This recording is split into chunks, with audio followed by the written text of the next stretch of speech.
আসসালামু আলাইকুম বন্ধুরা, আজকে আমরা ভূত এফএম পর্বে শুনব কবিরাজ রূপী শাকচুন্নি। ভিডিওটি ভালো লাগলেই একটা লাইক করে সাবস্ক্রাইবও করুন এবং কমেন্ট করুন ভিডিওটি কেমন লেগেছে। গ্রামের নাম ছিল নন্দীপুর। শান্ত শিষ্ট এই গ্রামে হঠাৎ করেই অদ্ভুত কিছু ঘটনা ঘটতে শুরু করলো।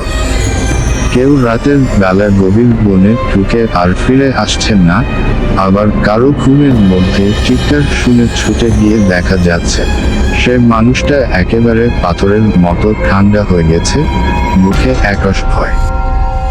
এই গ্রামে সদ্য এসেছেন একজন মহিলা কবিরাজ, নাম শ্রীমতী শিবানী দেবী।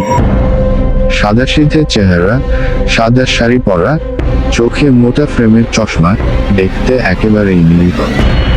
তিনি বলেছিলেন, আমি আয়ুর্বেদের মাধ্যমে রোগ সারাই, বোঝা নয়। কিন্তু ভূতপ্রেতে আমার বিশ্বাস নেই। তবে যেদিন থেকে তিনি এসেছেন সেদিন থেকেই গ্রামের অশান্তি শুরু। বিশেষ করে রাতের বেলায় তার ঘরের চারপাশে নাকি সাদা ধোঁয়া দেখা যায়।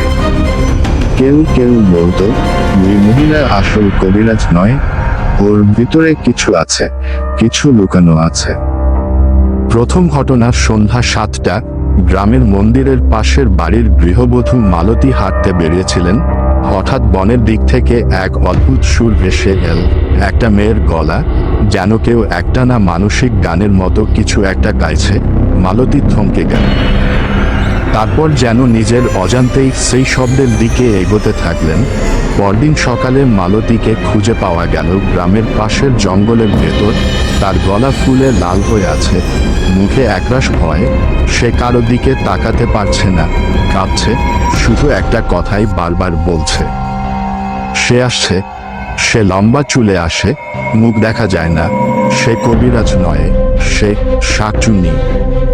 গ্রামের ওঝা আসেন। গ্রামের প্রবীণ ওঝা রঘুনাথ দাস বিষয়টি জানার পর বলেন, শিবানী দেবী আসলে শাকচুন্নি, মেয়ের রূপধারণ করা এক শক্তিশালী আত্মা।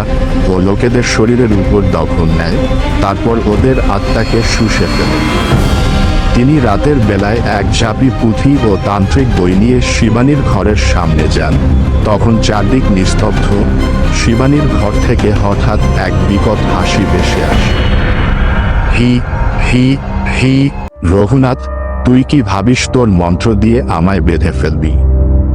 হঠাৎ ঘর থেকে বেরিয়ে আসে এক ভয়ঙ্কর রূপ, লম্বা চুল, মুখ ঢাকা, চোখ লাল, পা উল্টো।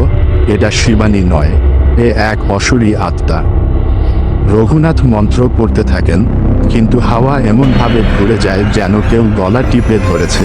সেই শাকচুন্নি রক্তজবা গাছের ডাল ছিঁড়ে মন্ত্রের উপর ছুঁড়ে মারে, মন্ত্র ব্যর্থ হয়ে যায়। শাকচুন্নির আসল পরিচয় গ্রামের এক বৃদ্ধা, মীনাক্ষী ঠাকুরুন। বলেন, 3 বছর আগে এই বনের মধ্যেই এক বিধবা মহিলা আত্মহত্যা করেছিল, কারণ কেউ তার চিকিৎসা করতে পারেনি। সে বলেছিল, একদিন আমি নিজেই চিকিৎসক হয়ে ফিরব, তখন কারো কিছু করার থাকবে না। মানুষ বুঝতে পারে এই আত্মা শিবানীর শরীর দখল করেছে।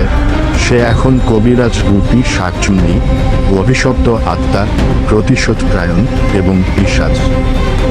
শেষ সংঘর্ষ গ্রামের তরুণ সাহসী যুবক অমিত, যিনি ঢাকায় তান্ত্রিক শিক্ষা নিয়ে ফিরেছেন। তিনি সিদ্ধান্ত নেন এই আত্মাকে শেষ করতেই হবে। এক রাতে পূর্ণিমার আলোয় বটগাছের নিচে তান্ত্রিক আসন পেতে শাকচুন্নিকে ডেকে আনা হয়। চারপাশে কালো ধোঁয়া, বাতাস ভারী, পাখির ডাক বন্ধ। শাকচুন্নি আসে, এবার আর শিবানীর রূপে নয়, সে এক বিভীষিকাময় ছায়ামূর্তি। অমিত তন্ত্র মন্ত্র পড়তে শুরু করে, তার কপাল দিয়ে রক্ত ঝরছে, কিন্তু সে থামে না। শাকচুন্নি বারবার বলে, আমার কেবল প্রতিশোধ চাওয়া ছিল, আমি শুধু বাঁচতে চেয়েছিলাম, মানুষ আমায় মরতে বাধ্য করেছে।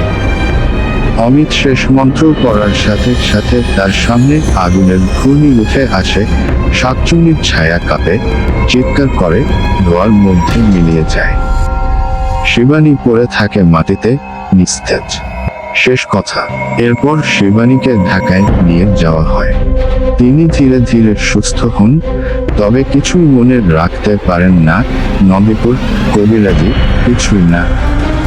শুধু মাঝে মধ্যে বলে, রক্তজ বা ফুল দেখলেই আমার বুক ধড়ফড় করে।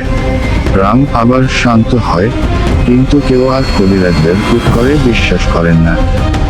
ধন্যবাদ পুরো গল্পটি শোনার জন্য।